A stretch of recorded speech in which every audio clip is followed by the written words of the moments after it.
Hey everyone, it's Cassie. Welcome back to my YouTube channel for another video. Today we're doing a fun fold. It is Fun Fold Friday, number 9, and we're using some Simon Hurley Create stamps.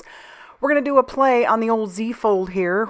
That's going to have a gift card holder on the inside. And yes, we're making this Christmas card. And I'm going to show you another variation of it as well. I say variation, it's basically the same process, just using different products. So this is what we're going to be using today. This is the Sketched Christmas. It's brand new, just released from Simon Hurley Create. And we're going to pair that up with our brick background stamp set. I just love this Sketched Christmas. It's beautiful and it does go so well with our brick background. I did bring in the Bee Sting Astro paste thinking that I was going to use it, but I don't end up using it. But I do use some Frostbite on the other one. So we're going to go ahead and do our stamping and coloring first, get that kind of out of the way. And I have some Express It cardstock, and I am stamping my image using some Blackout ink by Ink on 3.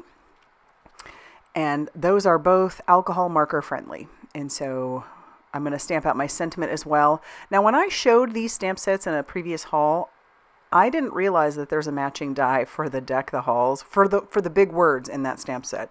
And so I'm kind of bummed that I didn't realize that, but I do use it in this one. So we're starting out with some W3 or WG3. These are the Olo markers. I'm going to stick to just a fairly simple color palette. We're using some grays, we're using some reds, and we're using some greens. And that's going to basically do it. So that's going to be the gist of our color scheme here. We're going with basic Christmas. And then I'm going to finish coloring up even the wood. We're going to leave the wood kind of looking sort of like a whitewashed wood. And I think that looks pretty cool. We'll use a little bit more of that WG1 on some of the stockings, and then we're going to bring in our greens. Now, I started off with YG85. I meant to use the YG 8.7, and I realized that after I pulled that one out. To be honest, I thought I had the darker one in my hand. Turns out I did not.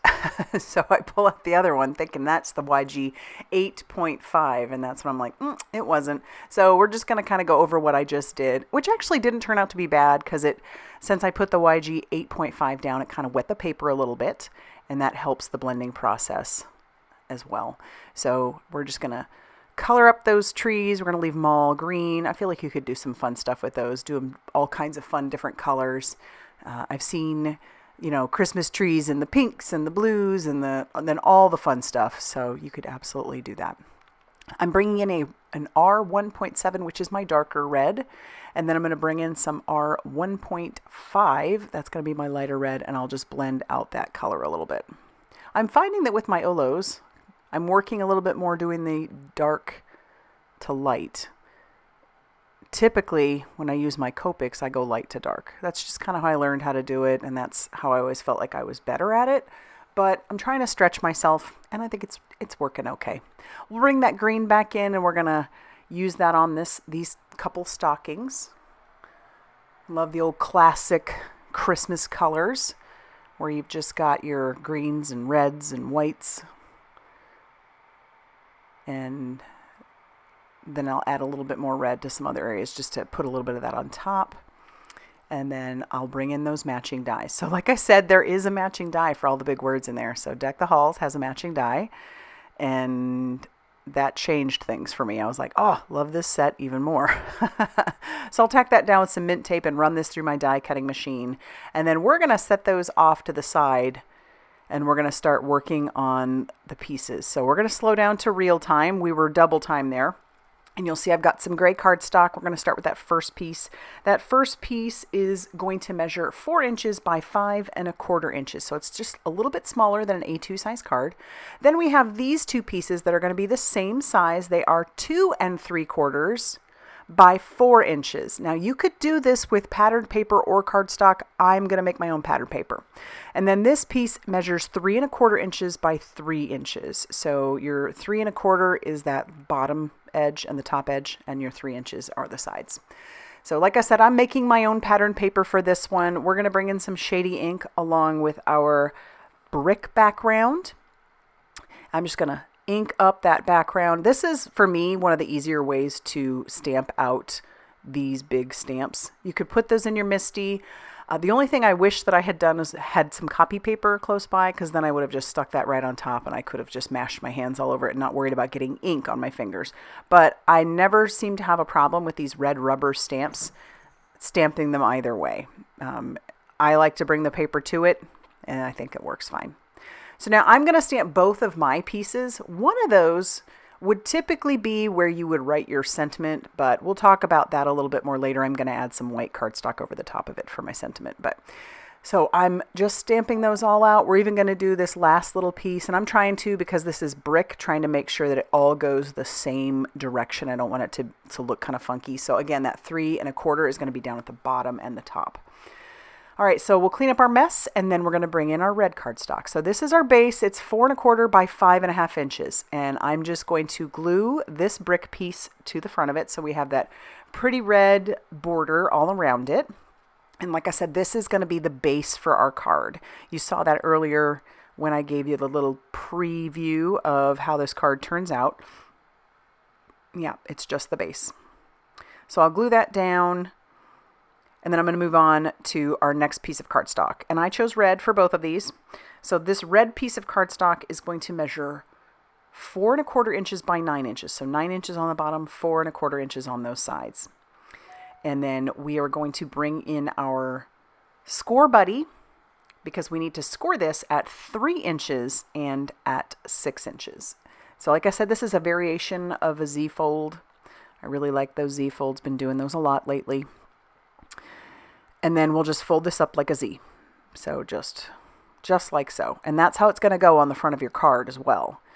I'm going to bring in my ergonomic bone folder just to make sure that those lines are nice and crisp and everything is folded. Yeah. So that's how it's going to open up. When you open up your card, that's how you want it to go. So now I'm going to bring in that one piece, that smaller piece. We're going to get that ready to go. But these are going to go on these sides. So one's on the outside and one is on the inside where your sentiment is going to go. And like I said, you might have wanted to leave that blank if you don't plan to add any more cardstock to the front of it. Now for this smaller piece, this is going to hold our gift tag or gift card. So I'm going to bring in a 2-inch circle die. Just kind of look through your stash. Mine's from Trinity Stamps. And then I'm going to put this into my Scor-Buddy again, and we're going to score it at 1/4 inches on on 3 of those sides. So we're doing this left-hand side, the right-hand side, and the bottom. All right, so you just need 1/4 inch on those, because this is where we're going to attach it to the center of our Z-fold. So once you get those all scored, I'm going to kind of just reinforce those a little bit, scoring or folding them in, and then I'm going to grab some of my scissors and we're going to cut out those corners. I'm going to cut at an angle because I want it to fold up a little easier. You could just cut out the square if you really wanted to, but I wanted to make sure this folded in nicely. So I'm just cutting right to the center at an angle, cutting out that square. And then we'll do it on the other side as well. Just right into that center, and I'm doing that at an angle. So then we can reinforce all of those lines using an ergonomic bone folder, because we need to attach this down to the center of our card. And I do this because then it's just easier to put the glue on it and make sure that it's attached.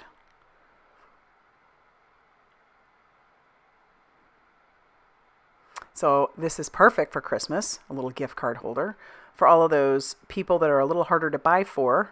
I know, yes, it's July, but I'm already thinking about it. Trying to maybe get ahead of the game. I say that every year, and have I ever been ahead? I don't think I have. So there's that. Maybe one of these years. I don't know. Do you shop super early? I was always impressed with my grandma. She'd have things bought already the January before. She was already preparing because she had a lot of grandkids to buy for. So there you go. All right, so then I'm going to attach down the rest of our brick pieces to the Z. And then we'll do this one on the inside. Again, that's where your sentiment is going to go. So I'm going to cut a smaller piece of white cardstock. That's going to be, I want to say it's going to be 2 1/4 by 3 1/4. So yeah. and then that'll just go on the inside there. And then I can attach this down to the front of our card using that liquid glue. Centering that up. And then I'm going to attach my pieces that I colored to the front of that. Now you could use foam tape if you really wanted to. I'm trying to make this a little bit lower profile since it's already going to be a little bit bulky in the envelope. So I'm just going to use some liquid glue, but foam tape would be a lot of fun. Give it a lot more extra dimension. And I love those traditional colors. So fun. Yeah. So that will finish off the card. I may add embellishments later, haven't quite decided, but for now, I love it. And then our little gift card just goes in there so nicely and closes up. How fun is that? So already get to start thinking about your Christmas cards, maybe even birthday cards, however you give. Teacher gifts, I don't know. This is great for all those things. And here's the other one I made. This one uses the sketched snowman, and I did use that Frostbite using the sweater weather stencil on there. I don't know if you can see that. And here is how the inside of that one looks. And I just used some pattern paper from my stash. Don't ask me what it was because I couldn't tell you. But that's going to finish off our cards for today. If you like this video, be sure to hit that like button. Definitely consider subscribing if you haven't already done so. And as always, I will see you very soon in another video. Bye, everybody.